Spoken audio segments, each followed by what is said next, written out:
So guys last video में हम लोगों ने काफ़ी सारे कंसेप्ट पढ़े थे, जैसे कि हमने पढ़ा था ऑप्शन का प्राइस कैसे निकाला जाता है। तो ऑप्शन का प्राइस किन किन पैरामीटर के ऊपर डिसाइड होता है, ऑप्शन का प्राइस किन पैरामीटर्स को शामिल करने के बाद निकाला जाता है। जैसे हमने पढ़ा था उसके अंदर स्पॉट प्राइस उसको लिया जाता है, मीन्स स्पॉट प्राइस मीन्स आपका एक्सरसाइज प्राइस और स्पॉट प्राइस का डिफरेंस इंटरेस्ट वैल्यू हो गया। इसके बाद रिस्क फ्री इंटरेस्ट रेट को शामिल किया जाता है, वोलेटिलिटी को शामिल किया जाता है, टाइम वैल्यू के अकॉर्डिंग हमारा जो है ऑप्शन प्राइस का वैल्यूएशन निकल के आता है, और इसके अलावा डिविडेंड यील्ड, इसके बेसिस पर भी हमारे ऑप्शन का प्राइस डिसाइड होता है। तो ये फैक्टर्स थे, ये पैरामीटर्स थे जो हम लोगों ने कवर किए थे। अब सवाल ये आता है कि ठीक है, इन सभी पैरामीटर्स से हमारे ऑप्शन का प्राइस निकाला जाता है, लेकिन इन सारे पैरामीटर्स को कौन से मॉडल में हम लोग डालें, मीन्स कौन सा फॉर्मूला हम लोग इस्तेमाल करें जिससे हमारा ऑप्शन प्राइसिंग का जो वैल्यूएशन है वो मैक्सिमम फेयर वैल्यूएशन निकाल सके। तो हम लोगों का यहाँ पर एक और प्रॉब्लम अराइज करती है कि कौन से मेथड के अंदर हम ये सारी वैल्यूज को पुट करें। हम लोगों के पास ऑप्शन प्राइसिंग मॉडल जो होते हैं वो हमें मैथमेटिकल एक मॉडल प्रोवाइड करता है, मैथमेटिकल एक फॉर्मूला प्रोवाइड करता है जिससे जो फाइनेंशियल प्रोफेशनल्स होते हैं वो फेयर वैल्यू निकाल सकते हैं, सो दैट कि उनका पोर्टफोलियो हैज हो सके। तो अपने पोर्टफोलियो को हैज करने के लिए, अपनी ट्रेडिंग स्ट्रैटेजीज को हैज करने के लिए हम लोग ऑप्शन प्राइसिंग मॉडल्स का इस्तेमाल करते हैं, सो दैट कि हमारा ऑप्शन का प्राइस एकदम एक्यूरेट, एकदम फेयर निकल सके। अब हमारे पास कौन से मेथड्स हैं और कौन से हमारे पास मॉडल्स हैं। बेसिकली हमारे पास 3 टाइप्स के मॉडल्स होते हैं। फर्स्ट हमारा मॉडल होता है ब्लैक स्कॉल मॉडल्स। इसके अंदर हम लोग 5 पैरामीटर्स का इस्तेमाल करते हैं। स्पॉट प्राइस हो गया, एक्सरसाइज प्राइस हो गया, आपका अंडरलाइंग एसेट क्या है, आपका उसका टाइम कितना है एक्सपायरी का, और इसके अलावा आपका रिस्क फ्री इंटरेस्ट रेट क्या है, वॉलेटिलिटी क्या है। तो ब्लैक स्कॉल मॉडल में हम लोग इन सारे फैक्टर्स का इस्तेमाल करके अपना जो प्राइस है ऑप्शन का वो निकालते हैं। और ऑप्शन ग्रीक्स वाली जो क्लास अगर आपने इससे पहले ली है, अगर आपने उसके लेक्चर्स इससे पहले देखे होंगे, तो आपने बार बार सुना होगा कि ऑप्शन ग्रीक्स के अंदर हम लोग जो भी फॉर्मूलाज का इस्तेमाल करते हैं ऑप्शन ग्रीक्स निकालने के लिए, डेल्टा, थीटा, गामा, वेगा, उसमें बार बार आपको ये नाम सुनाई दे रहा होगा, ब्लैक स्कॉल मॉडल। तो क्या होता है अभी इसको हम लोग डिटेल में पढ़ेंगे। इसके बाद सेकंड हमारा मॉडल होता है बाइनोमियल ऑप्शन प्राइसिंग मॉडल। बहुत ज़्यादा पहले इस्तेमाल हुआ करता था, अभी सबसे ज़्यादा जो इस्तेमाल होता है वो आपको ब्लैक स्कॉल मॉडल होता है। बट जो फॉर्मेशन होता है, जो बेस बनाया गया था वो था बाइनोमियल ऑप्शन प्राइसिंग मॉडल के बेसिस पे। इसके बाद थर्ड हमारा होता है मॉन्टे कार्लो सिमुलेशन मेथड। इस वाले मेथड का इस्तेमाल बहुत कम बेसिस पर होता है और रेयरली यूज होता है।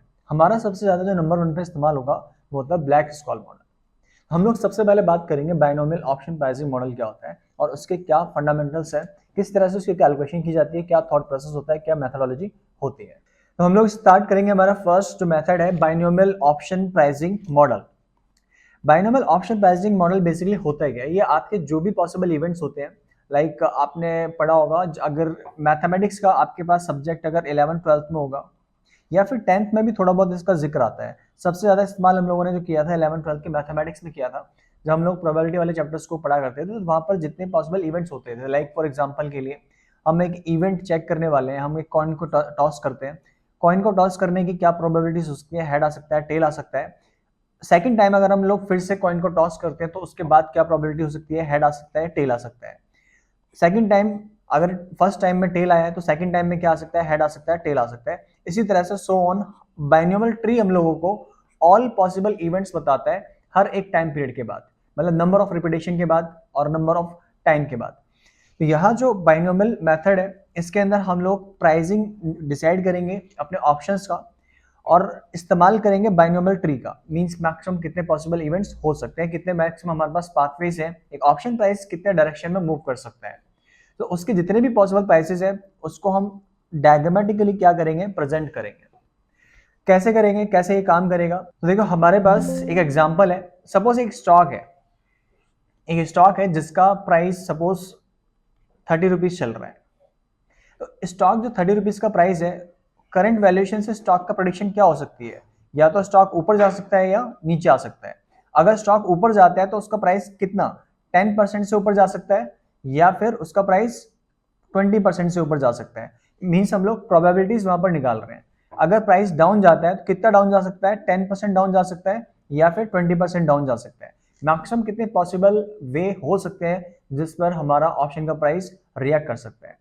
तो under the binomial model we consider that price of underlying asset will either go up और डाउन इन द पीरियड। हम क्या इमेजिन करते हैं, क्या एंटिसिपेट करते हैं कि प्राइस या तो ऊपर जा सकता है या प्राइस नीचे जा सकता है। इसको हम डिनोट करते हैं एस यू से, या तो स्टॉक का प्राइस ऊपर जा सकता है, या एस डी से, या तो स्टॉक का प्राइस डाउन जा सकता है। Given the possible prices of the underlying asset and the strike price of the option, we can calculate the pay off option under these scenarios. और in strike price, spot price और ups and downs के basis पर हम अपने option का जो भी strategy है उसका मैक्सिमम पे ऑफ कितना हो सकता है वो हम डिसाइड कर सकते हैं। Then discount these payoff and find the value of that option as of today। उसके बाद हम इन ऑप्शंस की वैल्यू को यहां से हम लोग क्या करते हैं, करंट वैल्यू पर डिस्काउंट करेंगे। डिस्काउंट करने के लिए हम लोग क्या करेंगे, 1 plus r risk free interest rate, इससे हम डिवाइड कर देंगे हमारे ऑप्शन प्राइस का, जो भी हमारा ऑप्शन प्राइस निकल करके आ रहा है। डेफिनेटली आप सभी के मन में काफी सारे कंफ्यूजन यहाँ पर क्रिएट हो गई होगी कि एक्चुअल में काम कैसे करता है। तो इसको हम लोगों ने एक और एग्जांपल से इसको समझेंगे। फॉर्मूला पहले मैं आपको समझा देता हूँ, फॉर्मूला क्या कह रहा है। यहाँ पर हमारे पास एक फॉर्मूला है, फॉर्मूले में यहाँ पर हम लोगों ने क्या लिया है, स्पॉट प्राइस मींस कितने पर हमारा ऑप्शन चल रहा है, 30 रुपीज पर, 40 रुपीज पर, कितने पर भी चल रहा है। एस यू मीन्स हमारा एक्सरसाइज प्राइस से या तो स्टॉक ऊपर जा सकता है, या हमारा एक्सरसाइज प्राइस मींस हम लोगों ने कौन से स्ट्राइक प्राइस का कॉल ऑप्शन लिया है या पुट ऑप्शन लिया है, वहां से वो क्या हो सकता है, डाउन जा सकता है। अगर ऊपर जाता है तो मैक्सिमम एक कॉल के अंदर फायदा कितना हो सकता है, या तो जीरो होगा फायदा हमारा, या फिर maximum spot price minus x. Spot price means for example Nifty 19,700 चल रहा है, हम लोगों ने 19,500 का स्ट्राइक का कॉल ऑप्शन लिया है, तो 200 रुपए का क्या हो गया हम लोगों को, इन द मनी हो गया, हम लोगों को फायदा हो गया। फॉर्मूला हम लोगों को क्या बता रहे हैं, या तो जीरो या एस यू माइनस एक्स, हमारा फायदा मैक्सिमम कितना हो सकता है। पुट इसी तरह हमारा लॉस कितना हो सकता है, एस डी, डाउन कितना चला गया, minus exercise price means Nifty 19,450 पे क्लोज कर गया और हम लोगों ने 19,500 का कॉल लिया था, तो यहां पर हमारा डाउन कितना हो गया, -50। तो हमारा लॉस कितना हो गया, मैक्सिमम हमारा प्रॉफिट कितना हो सकता है, जितना हमने प्रीमियम पे किया है वो हमारा मैक्सिमम लॉस हो सकता है। इसको हम लोग एक रियल एग्जांपल से ले लेते हैं। सपोज फॉर एग्जांपल के लिए एक स्टॉक है, कोई भी एक स्टॉक हम ले लेते हैं एग्जांपल के लिए, उसका प्राइस कितना चल रहा है, 100 रुपीज चल रहा है। अब इसके अंदर दो प्रोबेबिलिटीज हो सकती है बायनोमियल मॉडल के अंदर। फर्स्ट प्रोबेबिलिटी क्या हो सकती है कि स्टॉक हमारा या तो अप जा सकता है, अप जाएगा तो 1.2 हो सकता है, और अगर स्टॉक डाउन जाता है तो 0.80 उसकी वैल्यू हो सकती है। अप जाने की प्रोबेबिलिटी को हम लोगों ने यहाँ पर एस यू से इसको डिनोट किया है, और डाउन जाने वाले को हमने डिनोट किया एस डी से। प्रोबेबिलिटी को हम लोग यहाँ पर पी से कर लेते हैं, और यहाँ 1 माइनस पी से। टोटल प्रोबेबिलिटी का फॉर्मूला क्या होता है, सम ऑफ ऑल द प्रोबेबिलिटीज। अब अगर स्टॉक सपोज जो 100 पर चल रहा है, अगर स्टॉक 1.2 टाइम ऊपर जाता है तो हमारा वैल्यू कितना हो जाएगा स्टॉक का, वो हो जाएगा 120 रुपया। और अगर स्टॉक डाउन जाता है, उसकी वैल्यू 0.8% हो जाती है, तो हमारा प्राइस कितना हो जाएगा उसका, 80 रुपए। अब यहां पर सपोज आपने एक कॉल ऑप्शन परचेज किया था जिसका एक्सरसाइज प्राइस था 90 रुपए। अब आपने एक कॉल ऑप्शन परचेज किया था जिसका प्राइस था 90 रुपए। अब दो सिनेरियो यहां पर आते हैं। आपका जो कॉल है उसमें आपको मैक्सिमम प्रॉफिट कितना होगा, आपके पास स्ट्राइक प्राइस है 90 का। अगर स्टॉक का जो प्राइस है, यानी जो आपका जो भी अंडरलाइंग एसेट है उसका 120 हो जाता है, तो आपको फायदा कितना हो जाएगा, 30 रुपीज का। यहां अगर स्टॉक 80 आ जाता है तो अभी आपका क्या हो चुका है, आउट ऑफ द मनी हो चुका है। यहां पर आपकी इंटरेस्ट वैल्यू कितनी हो चुकी है, -10 हो चुकी है। यानी यहां पर आपका मैक्सिमम प्रॉफिट अब कितना हो जाएगा, लॉस कितना हो जाएगा, 0 हो जाएगा। मतलब यहां पर आपका प्रॉफिट 0 हो गया। तो इस कॉल में जो आपने 100 रुपए वाले जो स्टॉक 100 पर चल रहा था, आपने उसका 90 वाला स्ट्राइक प्राइस का कॉल ऑप्शन लिया। अगर 120 जाता है तो आपको फायदा मैक्सिमम कितना होगा, 30 का। और अगर डाउन जाता है तो आपका लॉस कितना हो जाएगा, मतलब मींस आपका मैक्सिमम प्रॉफिट कितना हो जाएगा, 0 हो जाएगा। और आपने जो 90 रुपए पे किए थे कॉल ऑप्शन का, वो आपका 0 हो जाएगा, वो आपका लॉस हो जाएगा। मींस मैक्सिमम प्रॉफिट की प्रोबेबिलिटीज यहाँ पर कितनी है, 30 रुपीज से लेकर 0। इसी तरह अगर हम लोग पुट का निकाल लेते हैं, सपोज अगर आपके पास ये पुट ऑप्शन होता पी, अगर आपके पास ये पुट ऑप्शन होता, तब आपका यहां पर 120 जाने पर क्या होता, आपने राइट टू बाय सेल कितने पर लिया, 90 पर, और इसका प्राइस हो गया 120। तो यहां पर आपका लॉस कितना हो जाएगा, प्रॉफिट कितना हो जाएगा, यहां पर आपका प्रॉफिट 0 हो जाएगा। क्यों, क्योंकि अब आपको क्या होगा, मार्केट से 120 पर बाय करके 90 पर सेल करना पड़ेगा। तो यहां पर आपका प्रॉफिट कितना हो गया, 0। 90 पर आपने राइट टू सेल लिया और यहां पर आपका प्राइस 80 आ गया, तो पुट ऑप्शन में आपका प्रॉफिट कितना हो जाएगा, 10 रुपीज का आपका प्रॉफिट हो गया। अब इस केस में आप देखो यहां पर जो भी प्रोबेबिलिटीज थी इसके बेसिस पर अगर हम लोग सपोज मान लेते हैं कि अभी यहां पर जो स्पॉट प्राइस इसका चल रहा है टाइम है अभी 0 और ये हम लोग 1 पीरियड का टाइम निकाल रहे हैं, मींस मान लेते हैं कि 1 महीने बाद या 1 साल बाद का, हम अभी यहां पर समझने के लिए इसका एग्जांपल लेते हैं 1 ईयर के बाद का प्राइस इसका इतना हो सकता है। अब मान लेते हैं कि मार्केट में रिस्क फ्री इंटरेस्ट रेट कितना चल रहा है, 6% चल रहा है। अगर कोई एक पर्सन अपना पैसा बैंक के अंदर रखता है तो उसको 6% का ब्याज मिलता, लेकिन अभी उसको क्या हो जाएगा, ऑप्शन में पैसा डाल दिया उसने, तो वो इसका भी रिस्क को क्या करेगा, डिस्काउंट करेगा। डिस्काउंट मींस उसका भी वो कॉस्ट वहां से क्या करेगा, शामिल करेगा उसमें। तो यहां बेसिकली इस फॉर्मूले के अकॉर्डिंग अगर हम अपना प्राइस निकालते हैं तो प्रोबेबिलिटी हमारा पास होने की यानी कि ऊपर जाने की प्रोबेबिलिटी कितना, मल्टीप्लाई बाय हमारा प्राइस कितना ऊपर गया, 30 रुपीज, इन दोनों को मल्टीप्लाई कर देंगे प्लस 1 माइनस पी, हमारी प्रोबेबिलिटी डाउन जाने की प्रोबेबिलिटी कौन सी है, 1 माइनस पी, और हमारा कॉल की जो है लॉस कितना हो गया, 0, divide by 1 plus risk free interest rate और उसकी पावर टी, यानी कि हम लोगों को अब हमारा क्या निकल करके आ जाएगा, जो कॉल हमारा है उसका प्रीमियम निकल के आ जाएगा। यहां पर बेसिकली हमने क्या किया, 30 रुपीज का गेन होने की संभावना कितनी है, प्रोबेबिलिटी हो सकता है कि हमारी प्रोबेबिलिटी 90% हो, डाउन जाने की प्रोबेबिलिटी हो सकता है हमारी कितनी हो, 10% हो। तो प्रोबेबिलिटीज जो है हमारी वेरी कर सकती है, हो सकता है 90% चांस हो कि हमारा प्राइस 120 हो जाए, या हो सकता है 80% चांस हो कि हमारा प्राइस 120 हो जाए। अगर 80% चांस 120 होने के है तो 80 रुपए होने के चांस कितने हैं, 20%। तो गेन होने के चांस कितने हैं, 30 रुपीज के, और कितने परसेंट चांस है, 90%। अगर आप 90% को 30 से मल्टीप्लाई करोगे कितना आएगा, 27 रुपीज निकल के आएगा। अब ये 27 रुपीज अगर आप 1 प्लस 6%, यहाँ पर हमारा रिस्क फ्री इंटरेस्ट रेट कितना है, 6% है। अब अगर इसको हम डिस्काउंट कर देते हैं, एक साल पीछे ले जाते हैं, यानी करंट वैल्यू जो हमारा आज टाइम कितना है, 0 है, क्योंकि ये जो हमने वैल्यूएशन निकाला है तो 1 ईयर के बाद का निकाला है, 1 ईयर के बाद का हमारा प्राइस कितना निकल के आएगा, इक्वेशन के बेसिस पर 27 निकल के आएगा।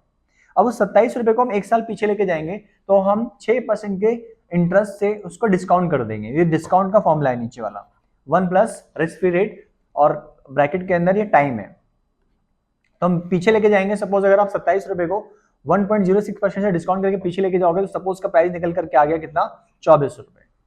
तो आपके ऑप्शन जो प्रीमियम है, जो स्ट्राइक प्राइस जो आपका 90 वाला जो स्ट्राइक प्राइस का आप कॉल बाय करने वाले हो, उसका प्राइस कितना हो सकता है, 24 रुपए हो सकता है। हाँ, हो सकता है इसके अंदर और भी फैक्टर्स आ जाए, आईवी वैल्यू आ जाए, या फिर आपका डिविडेंड यील्ड आ जाए, और 2-4 फैक्टर को अगर आप डाल दोगे तो हो सकता है 6 रुपए आप इसमें और मिला दो, आपका कॉल की वैल्यू कितनी निकल करके आ जाएगी, 30 रुपीज। तो इस तरीके से हम लोग बाइनोमियल प्राइसिंग मॉडल के अंदर अपने कॉल की वैल्यू निकालते हैं और इसी तरह से पुट की वैल्यू निकालते हैं। तो यहां पर ये जो फॉर्मूला है, अगर आप पीछे जाओगे और यही चीज यहां पर हमारा ये वाला बाइनोमियल ट्री वाला जो फॉर्मूला है वो हम लोगों को यहां पर सेम वही चीज डिनोट कर रहा है। CU मीन्स अप जाने के चांस कितना है, 30 रुपीज जाने के चांस है, मैंने हमारा प्रॉफिट कितना होने के चांस है, 30 रुपीज। पाई का मतलब यहां पर प्रोबेबिलिटीज हो गया, प्रोबेबिलिटीज को यहां पर मल्टीप्लाई किया हुआ है। 1 माइनस पाई ये हमारा हो गया डाउन जाने की प्रोबेबिलिटी, और CD यहां पर CD मीन्स हो गया हमारा 0 रुपीज का मैक्सिमम क्या हो सकता है, प्रॉफिट हो सकता है, और 1 माइनस पी, जब आप इसको क्या करोगे, मल्टीप्लाई करोगे इनको और डिवाइड कर दिया 1 plus risk free interest rate divide by T. अब देखो काफी लोगों को यहाँ पर ये कंफ्यूजन होगा कि यहाँ हो क्या रहा है, ये 1 plus risk free interest rate है क्या। इसको हम थोड़ा और सिंपल भाषा में, एक बार जिन लोगों ने शायद फाइनेंस के अंदर टाइम वैल्यू ऑफ मनी वाला कंसेप्ट नहीं पढ़ा, उनको शायद यहाँ पर थोड़ा समझ में आ जाए, क्योंकि डेफिनेटली काफी सारे ऐसे स्टूडेंट होंगे जिनको नहीं पता होगा कि ये डिवाइड क्यों कर रहे हैं हम लोग। मान लेते हैं आज टाइम 0 है, एक साल बाद आपने सपोज बैंक में 100 रुपए डिपॉजिट करे, आपको बैंक ब्याज दे रहा है कितना, 10%, तो आपका एक साल बाद बैंक में पैसा कितना हो जाएगा, 110 रुपए हो जाएगा। अब आपको वापस 110 से कहां पर जाना है, अपने प्रिंसिपल वैल्यू पर जाना है, कि अगर आप 110 रुपए एक साल बाद आपके बैंक में है तो आपको ये जानना है कि आपका प्रिंसिपल अमाउंट कितना था, तो आप क्या करोगे, 10% से क्या करोगे, डिवाइड कर दोगे 1 प्लस 10% इंटरेस्ट रेट। आप इसको इससे डिवाइड करोगे तो कितना आंसर आएगा, 110 divide by 1.10, 1 plus rate of return कितना है 10%। आप इसको इससे डिवाइड करोगे तो कितना आ जाएगा आंसर हमारा 100 आ जाएगा। बेसिकली हम लोगों ने क्या किया, रिस्क फ्री इंटरेस्ट रेट से डिवाइड कर दिया कॉल ऑप्शन की वैल्यू को। टाइम यहां पर हमारा कितना है 1 साल का है, ये हमारा क्या हो गया टी हो गया। तो अभी हम लोगों ने जो एग्जांपल लिया था वहां भी हम लोगों ने वही किया था। यहां पर डिवाइड क्यों कर रहे हैं 1 प्लस रिस्क फ्री रेट से, क्योंकि अभी हम लोग मान लेते हैं कि आज हमारा मंडे है, आज हमारा क्या है मंडे है, और टाइम हमारा कितना है 0। हमारी एक्सपायरी कब की है, थर्सडे की है। तो अभी हमारा जो इस मेथड से जो आंसर निकल के आया था कॉल का, वो निकल करके आया था थर्सडे को। थर्सडे को हमारा प्राइस कितना हो सकता है एक्सपायरी वाले दिन, लेकिन हम लोगों को आज परचेस करना है, तो हम लोग क्या करेंगे, risk free rate of return, यानी मार्केट में अगर हम 5 दिन के लिए पैसा बैंक में रखते तो कितना रिटर्न बन जाता। हम मान के चल रहे हैं कि यहाँ पर सपोज हमारा 30 रुपीज का प्रॉफिट हो रहा है कॉल के अंदर, तो आप इसको क्या करोगे 1.10 से डिवाइड कर दोगे, मीन्स 10% की रिटर्न। तो आपका यहाँ पर प्राइस कितना निकल करके आएगा, ऑलमोस्ट मान लेते हैं 27 रुपए के आसपास निकल के आ जाएगा। तो आप टाइम वैल्यू के हिसाब से आज का टाइम निकाल रहे हो कि आप बैंक में 27 रुपए आज रखते हो, 10% की आपको रिटर्न होती है 5 दिन के अंदर, तो आपका 30 रुपए हो जाएगा। तो कॉल की वैल्यू हमारी कितनी निकल करके आई थी, प्रीमियम 30 रुपीज निकल के आया था, लेकिन ये प्राइस कब का है, ये आपका एक्सपायरी डे वाले दिन का है। हमें कब का चाहिए, हमें आज का चाहिए, तो हम लोगों ने इसीलिए क्या किया 1 प्लस रिस्क फ्री रेट से डिवाइड कर दिया। सो इसीलिए हम लोगों ने फॉर्मूले में यहाँ पर इसको डिवाइड किया हुआ है। हालांकि अलग अलग बुक्स में अगर आप जाओगे तो सबका जो नोटेशन है वो अलग हो सकता है। जैसे यहाँ पर एस यू हो गया, यहाँ पर उसने प्रोबेबिलिटी को पाई से डिनोट किया है, पाई से डिनोट किया है, हम लोगों ने पी से डिनोट किया था। हम लोगों ने 1 माइनस पी, डाउन जाने की प्रोबेबिलिटी को 1 माइनस पी से डिनोट किया था। अब यहाँ पर एक सबसे इंपॉर्टेंट फैक्टर एक और है, यहाँ पर ये जो प्रोबेबिलिटीज दे रखी हैं, ये जो प्रोबेबिलिटीज हैं ये एक्चुअल प्रोबेबिलिटीज नहीं है, ये रिस्क न्यूट्रल प्रोबेबिलिटीज है। अब रिस्क न्यूट्रल प्रोबेबिलिटीज कैसे निकाली जाती है उसका एक अलग मेथड है, तो हम लोग इतना डिटेल में नहीं जाएंगे। कभी भी हम लोग ऑप्शन प्राइस निकालने के लिए एक्चुअल प्रोबेबिलिटीज नहीं लेते, क्योंकि एक्चुअल प्रोबेबिलिटीज कोई भी नहीं निकाल सकता। क्या आप बता सकते हो कि 90% चांस है ही है कि स्टॉक आपका 30 रुपए का गेन देके जाएगा, आपका ये वाला जो ऑप्शन प्रीमियम है 10% चांस है। आप कैसे डिसाइड करोगे कि एक्चुअल में ऐसा होगा, ये तो आपको तभी पता चलेगा जब आपकी एक्सपायरी डे आ जाएगी। तो हम कभी भी प्रोबेबिलिटीज को एक्चुअल नहीं लेते, हम कौन सी लेते हैं, हम लेते हैं रिस्क न्यूट्रल प्रोबेबिलिटीज। अब ये रिस्क न्यूट्रल प्रोबेबिलिटीज क्या होती है, बेसिकली जो ऑप्शन ट्रेडर होते हैं वो डेल्टा हेज स्ट्रेटेजी का इस्तेमाल करते हैं, डेल्टा हेज स्ट्रेटेजी का इस्तेमाल करते हैं। अभी डेल्टा हेज स्ट्रेटेजी में वो लोग क्या करते हैं, कभी भी अगर आप पुट ऑप्शन लेने वाले हो तो वो क्या करते हैं, हमेशा लॉन्ग करेंगे स्टॉक को, ताकि अगर उनका पुट उनके अकॉर्डिंग नहीं गया, अगर मार्केट उल्टा भाग गया, तो एटलीस्ट उनको यहां पर स्टॉक के अंदर गेन हो जाएगा, यानी उन्होंने अपने रिस्क को क्या कर लिया, न्यूट्रल कर लिया। तो डेल्टा हेजिंग स्ट्रैटेजी ये भी एक अपने आप में एक बड़ा डिटेल में कंसेप्ट है। अभी हम लोग इसको यहाँ पर नहीं कवर करेंगे, क्योंकि अभी हमारा पर्पस यहाँ पर इन सब चीजों के बारे में पढ़ना नहीं है। हमारा पर्पस ये है कि हमें इस्तेमाल कितना आएगा अभी हमारे ऑप्शन ट्रेडिंग स्ट्रैटेजीज में। हाँ, अगर आपको ये भी पढ़ना है डेल्टा हेजिंग स्ट्रैटेजी, तो उसके लिए आपको फिर थोड़ा और एडवांस जाना पड़ेगा, बट आई थिंक ट्रेडिंग करने के लिए इन सब चीजों की भी जरूरत नहीं है। तो यहाँ पर जो स्ट्रैटेजीज है, सॉरी यहाँ पर ये जो आपका बायनोमियल मेथड है, इसके अंदर ये जो वैल्यूज है ये आपकी रिस्क न्यूट्रल प्रोबेबिलिटीज है, और यही चीज आपको यहाँ पर बताई हुई है। Risk neutral probabilities increase decrease in asset price is pi और 1 माइनस पाई रिस्पेक्टिवली।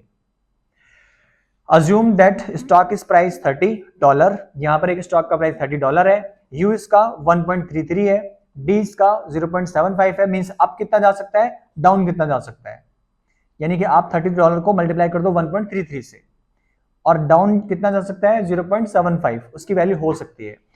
अप जाने की प्रोबेबिलिटी क्या है 0.55, तो डाउन जाने की प्रोबेबिलिटी क्या हो जाएगी 1 माइनस पाई, आप निकाल लोगे कितना आएगा 0.45 आ जाएगा। तो डाउन जाने की प्रोबेबिलिटीज यहां पर आपकी कितनी आ जाएगी 0.45।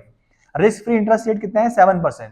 अगर आप इन वैल्यूज के बेसिस पर इस फॉर्मूले में इन सभी वैल्यूज को डालते हो तो आपका कॉल का प्राइस निकल के आ जाएगा। तो इससे पहले जो हमने ऑप्शन प्राइसिंग समझा था उसके अंदर हमने ये पढ़ा था कि कौन से फैक्टर्स है, कौन सा फंडामेंटल पैरामीटर्स है जिनसे हमारा ऑप्शन का प्राइस मिलके बना है, लेकिन उन वैल्यूज को हम डाले कौन से फॉर्मूला में, उन वैल्यूज को हम डालेंगे बाइनोमियल प्राइसिंग मॉडल के अंदर। तो ये था हमारा बाइनोमियल प्राइसिंग मॉडल। इसी तरह से कुछ और एग्जांपल हम लोगों ने आपके लिए लिए हुए हैं। लाइक यहाँ पर बाइनोमियल ऑप्शन प्राइसिंग ये हेज स्ट्रेटेजी है। अगर आपको हेज सीखना है, डेल्टा हेज स्ट्रेटेजी के अकॉर्डिंग आपको हेज करना सीखना है तो उसके लिए फिर ये वाला फॉर्मूला में इस्तेमाल होगा। बाकी पाई निकालने का फॉर्मूला जो होता है, रिस्क न्यूट्रल स्ट्रेटेजी निकालने का जो प्रोबेबिलिटी निकालने का फॉर्मूला हमारे पास ये है। अभी जैसे मैंने आपको बताया कि हम लोग एक्चुअल प्रोबेबिलिटी का इस्तेमाल नहीं करते, हम लोग रिस्क न्यूट्रल प्रोबेबिलिटी का इस्तेमाल करते हैं, जिसको निकालने का फॉर्मूला ये है। तो अगर आप एक चीज देखोगे, अगर आप ऑप्शन ट्रेडिंग को ढंग से सीखने जाओगे तो आपको बहुत पढ़ना पड़ेगा, और इसीलिए कहा जाता है कि 3 से 4 साल लगते हैं एक अच्छा ऑप्शन ट्रेडर बनने के लिए। लेकिन कोविड के बाद जब से काफी सारे ट्रेडर नए घुसे हैं स्टॉक मार्केट में, वो 3 से 4 महीने भी पेशेंस नहीं रख पाते, और वो इन सब चीजों को पढ़े बिना क्या करते हैं, सीधा जंप करते हैं और बड़े टारगेट के लिए प्ले करना स्टार्ट कर देते हैं, और उसके बाद सीधा लॉस आके मार्केट से फिर ब्रेक लेते हैं, फिर पढ़ने जाते हैं। तो उल्टा चलता है, प्रोसेस उल्टा है यहाँ पर। एक और एग्जांपल यहाँ पर सेम वही है, एक $20 का स्टॉक है, प्रोबेबिलिटीज क्या है, या तो $25 हो सकता है या फिर $15 हो सकता है आफ्टर 1 मंथ पीरियड, और उसके बाद फिर सेकंड पीरियड यानी हो सकता है 1 महीने बाद फिर क्या हो सकता है, जो स्टॉक आपका 25 था या अगेन 20 पर आ जाए, या फिर वो 15 आ जाए। 15 पर था तो हो सकता है 20 चला जाए या 10 आ जाए। मींस ये आपका बाइनोमियल ट्री है जो हम लोगों ने हेड एंड टेल के मेथड से पहले सीखा था 11th-12th की मैथमेटिक्स के अंदर। तो बाकी ज्यादा हम लोग इस मेथड में डिटेल में नहीं जाएंगे। एडवांटेज डिसएडवांटेजेस क्या होते हैं वो आप लोग एक बार वीडियो पोस्ट करके पढ़ लेना। Model presents a summary of the underlying stock price over a time and provide transparency. हम लोग जो भी कैलकुलेशन करते हैं वो हमारी ट्रांसपेरेंट होती है और काफी क्रिस्टल क्लियर होती है कि हम लोगों ने किस बेसिस पर क्या हम लोगों ने पैरामीटर डिसाइड किए थे, इससे हमारा ऑप्शन का प्राइस आया है। हाँ, डिसएडवांटेज क्या होता है, ऑप्शन का प्राइस निकालने का जो प्रोसेस होता है वो काफी लंबा होता है, इतना लेंथी कैलकुलेशन होता है कि उसके लिए आपको टाइम चाहिए होता है, और जब हम लोग ऑप्शन स्ट्रेटजीज में कूदते हैं, ट्रेडिंग करते हैं, तो हमारे पास इतना टाइम नहीं होता है। सेकंड है, an investor might examine the underlying stock price at each period, contrast it with the change in the option price and incorporate different probabilities at each step। यानी कि जो भी इन्वेस्टर है वो हर एक स्टेप के बाद जो भी प्रोबेबिलिटीज निकल के आ सकती है उसके बेसिस पर अपने ऑप्शन प्राइस में क्या चेंज आ रहा है, क्या उसकी स्ट्रेटजी में चेंज होना चाहिए, वो उसको प्रॉपरली ट्रैक कर सकता है। It is not very helpful if the calculation is for many possibilities swiftly. ये मेथड कब काम नहीं करेगा, जब आपके पास पॉसिबिलिटीज बहुत ज्यादा होंगी। बहुत ज्यादा पॉसिबिलिटीज मींस आपके पास बहुत ज्यादा मार्केट के अंदर अनसर्टेनिटी है और आपको बार बार जो है कैलकुलेशन करनी पड़ रही है, तो यहाँ पर आपको दिक्कत आएगा। इसके अलावा this offers a substantial advantage for American style option. American style options के लिए ये वाला मेथड सुटेबल है, क्योंकि वहां पर आपको एक्सपायरी का वेट नहीं करना होता, आप बिफोर एक्सपायरी कभी भी उसको क्या कर सकते हो, एक्सरसाइज कर सकते हो। लेकिन यहाँ पर market forces decide the real values of the option contracts, not a complicated formula, hence a major shortcoming of all the pricing model। Market के अंदर बेसिकली जो ऑप्शंस का प्राइस होता है, सबसे ज्यादा जो अफेक्ट होता है वो होता है डिमांड और सप्लाई से, कितना बाइंग आ रही है, कितना सेलिंग आ रही है।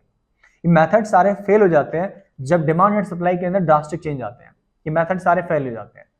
तो अमेरिकन ऑप्शंस के लिए काफी सुटेबल है, यूरोपियन कॉल ऑप्शन के लिए इतना सुटेबल नहीं है। तो ये था हमारा ऑप्शन प्राइसिंग मॉडल का first method, binomial price model. Second अब हमारा आता है ब्लैक स्कॉल मॉडल। तो ब्लैक स्कॉल मॉडल क्या है, बेसिकली ये भी एक मैथमेटिकल इक्वेशन है that estimates the theoretical value of the derivative. किसी भी डेरिवेटिव का थ्योरेटिकल वैल्यू निकालने के लिए ये काफी ज्यादा यूज होता है। हाँ, प्रैक्टिकल वैल्यू अगर आप देखोगे तो ब्लैक स्कॉल मॉडल को भी फेल कर जाते हैं प्रैक्टिकल, जब आपके मार्केट के अंदर ऑप्शंस डेरिवेटिव ट्रेड करते हैं। On the other investment instrument taking into account the impact of time and other risk factor। तो ब्लैक स्कॉल मॉडल की खासियत ये है कि ये सबसे ज्यादा जो इम्पैक्ट लेता है, सबसे ज्यादा जो फोर्स करता है वो करता है टाइम को, आपके एक्सपायरी में कितने डे बाकी है, क्योंकि डेरिवेटिव सबसे ज्यादा अफेक्ट होता है आपकी एक्सपायरी के डेट से, यानी आपका कितने टाइम बाकी है। सेकंड हो गया अदर फैक्टर्स, तो ये सबसे ज्यादा इंसिस्ट करता है सबसे पहले टाइम पर, बाकी अदर फैक्टर्स लाइक आपकी प्रोबेबिलिटी आपकी आईवी वैल्यू कितनी है, यानी इंप्लाइड वॉलेटिलिटी कितनी है, रिस्क फ्री रिटर्न कितना है मार्केट के अंदर, और आपका डिविडेंड यील्ड कितनी है। तो ब्लैक स्कॉल मॉडल, इसके अंदर कुछ फॉर्मूले हैं हमारे पास।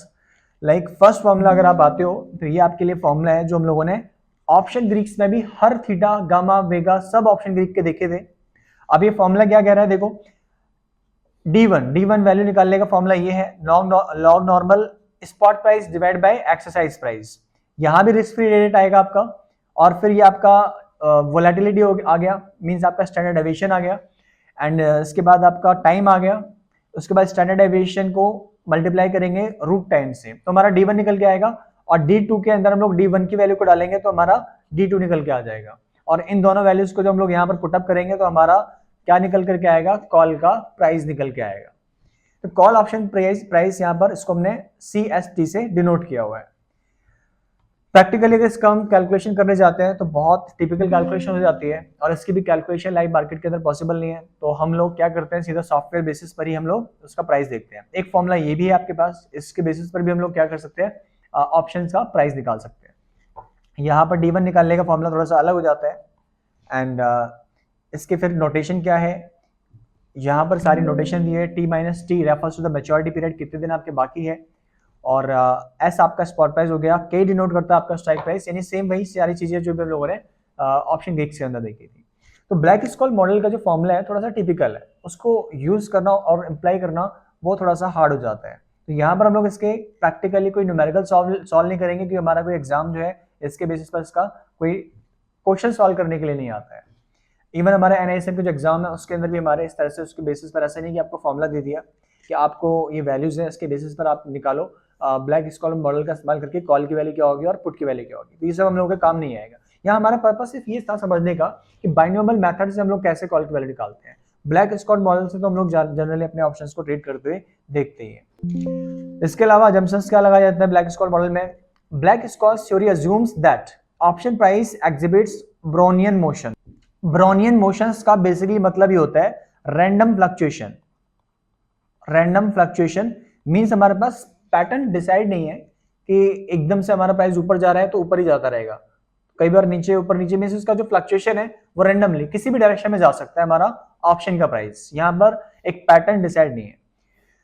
The model assumes that risk free rate are constant. सबसे बड़ा झूठ इस मॉडल का कि रिस्क फ्री रेट को हमें कांस्टेंट मानना होगा, जो कि पॉसिबल नहीं है।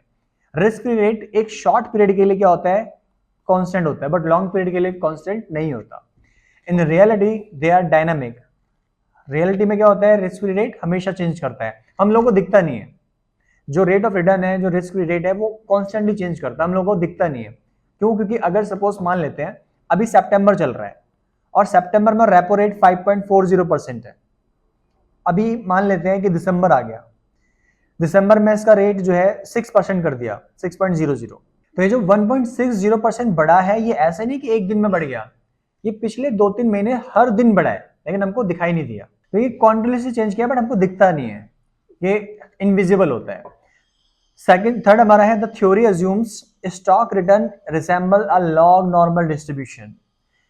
डिस्ट्रीब्यूशन के बारे में हम लोग अभी डिटेल में डिस्कशन नहीं कर पाएंगे क्योंकि वीडियो काफी लेंथी हो जाएगा। डिस्ट्रीब्यूशन कई तरह के होते हैं, सिमेट्रिकल हो गया, log normal distribution, normal distribution हो गया आपका, और भी कई तरह के डिस्ट्रीब्यूशन हो गए। तो यहाँ पर मान लेते हैं कि यहाँ पर लॉग नॉर्मल डिस्ट्रीब्यूशन फिलहाल स्टॉक रिटर्न दे रहा है। It also assume that we have a frictional less market, that there are no transaction cost, which is not case with real world scenario. एक और सबसे बड़ा झूठ इस मॉडल का वो ये है कि इस मॉडल में अज्यूम करना पड़ता है कि मार्केट में ट्रांजैक्शन कॉस्ट नहीं है, और ये सबसे बड़ा झूठ है। अगर आप एक ऑप्शन को ट्रेड करोगे तो आपको 10 तरह के खर्चे पे करने पड़ते हैं। आपको सेबी का टर्नओवर फीस पे करना पड़ता है, एक्सचेंज ट्रांजैक्शन फीस पे करनी होती है, ब्रोकरेज की फीस पे करनी होती है, और इन तीनों के ऊपर फिर आपको जीएसटी पे करना होता है, और फिर इन चारों के ऊपर आपको स्टैम्प ड्यूटी पे करना होता है। तो यहाँ पर रियल वर्ल्ड में ये सब पॉसिबल नहीं है, बट हाँ कैलकुलेशन करने के लिए हमें मानना पड़ेगा कि वो सब नहीं एग्जिस्ट करता है। Black Scholes model neglect dividend pay out through out the option period. हम मानते हैं इस मॉडल में कि जब तक हमारा ऑप्शन एक्सरसाइज नहीं होता तब तक डिविडेंड अनाउंस नहीं होगा, डिविडेंड नहीं मिलेगा। यानी यहाँ पर डिविडेंड के जो पे आउट्स होते हैं उसको इग्नोर किया जाता है। हालांकि प्रैक्टिकल लाइफ में ये भी पॉसिबल नहीं है, क्योंकि डिविडेंड जो है आते हैं और वो कंपनी के प्राइस के ऊपर अफेक्ट करते हैं, और प्राइस अफेक्ट होता है तो हमारा ऑप्शन प्राइस काफी ज्यादा अफेक्ट होता है। तो ये थे हमारे ब्लैक स्कॉल मॉडल के अजम्पशंस। अब इसके बाद आते हैं कुछ इंपॉर्टेंट पॉइंट्स हैं ब्लैक स्कॉल मॉडल्स के। लाइक फर्स्ट पॉइंट हमारा है, it is prominent option pricing model in addition to binomial model. Binomial model के साथ अगर इस मॉडल का हम इस्तेमाल करते हैं तो हमारा कन्विक्शन, हमारा जो कैलकुलेशन का जो मेथड है वो और ज़्यादा प्रोमिनेंट हो जाता है। Traders and analyst use it to determine the fair value of stock. एक स्टॉक का फेयर वैल्यू निकालने के लिए ब्लैक स्कॉल मॉडल जो है सबसे ज़्यादा एफिशिएंट है। यूजिंग दिस मॉडल इन्वेस्टर और traders can has their position with a minimum risk. Risk manage करने के लिए सबसे अच्छा हथियार हमारे पास है ब्लैक स्क्वाड मॉडल। इसके बाद लास्ट है option trading is an advance form of investment and market study. Black Scholes model plays important key role in determine the price. बहुत इंपॉर्टेंट है ऑप्शन ट्रेडिंग के अंदर, डेरिवेटिव ट्रेडिंग के अंदर, कि हमारा जो प्राइस है उसको बहुत प्रॉपर तरीके से हम लोग एफिशिएंटली निकाल सकें। और जिसमें ब्लैक स्क्वाड मॉडल हम लोग क्या करता है, एक ऐसा मेथड प्रोवाइड करता है जो कि हमें प्रोमिनेंट एंड बेस्ट प्राइस निकालने में मदद करता है। इसके बाद हम लोग आते हैं लिमिटेशंस के ऊपर एक नजर डाल लेते हैं, क्या कमियां हैं इस मॉडल की। This model works only on European option. ये जो मॉडल है सिर्फ यूरोपियन ऑप्शन में काम करता है, not on US option. The pricing of the pricing in the money option is accurate, but deviations are high for out of the money option. जो in the money वाले जो options होते हैं उसका प्राइस ये मॉडल एकदम accurate बताता है, लेकिन आउट ऑफ द मनी का प्राइस ये मॉडल एक्यूरेट नहीं बता सकता। ऐसा इसलिए है क्योंकि यहाँ पर आपका स्पॉट प्राइस माइनस एक्स का जो डिफरेंस आता है वो आपका नेगेटिव में आता है, और इन द मनी का क्या आता है आपका पॉजिटिव में आता है। और नेगेटिव में आने की वजह से ये मॉडल आपका प्राइस थोड़ा सा गलत बताता है। The model can estimate volatility only. ये मॉडल हमारा सिर्फ वोलेटिलिटी को एस्टिमेट कर सकता है when other factors consider as constant. जब हम अदर फैक्टर्स को कांस्टेंट मानते हैं तभी ये मॉडल जो है काम कर सकता है। This Reliance makes the model limiting, जो कि हमारे को थोड़ा सा प्रॉब्लम क्रिएट कर सकता है। The model assumes the same condition irrespective of the application. For example it assumes a frictionless market. ये मॉडल अज्यूम करता है कि मार्केट जो है फ्रिक्शनलेस है और सेम कंडीशन है, मींस अगर हम बाकी फैक्टर्स को कंसीडर रखते हैं उसमें चेंजेस को नहीं मानता, like risk rate of interest हो गया या अदर फैक्टर्स हो गए, उसको कांस्टेंट मानता है। और इसीलिए ये जो मेथड है हमारा थोड़ा सा प्रैक्टिकली इम्पॉसिबल हो जाता है कई जगह पर। तो ये था हमारा लिमिटेशन। अब इसके बाद यहाँ फाइनली हमारा जो मॉडल वाला जो कंसेप्ट है कंप्लीट हो जाता है। इसके बाद हम लोग नेक्स्ट वीडियो में कुछ और इंपॉर्टेंट टॉपिक्स को कवर करेंगे। Thank you so much.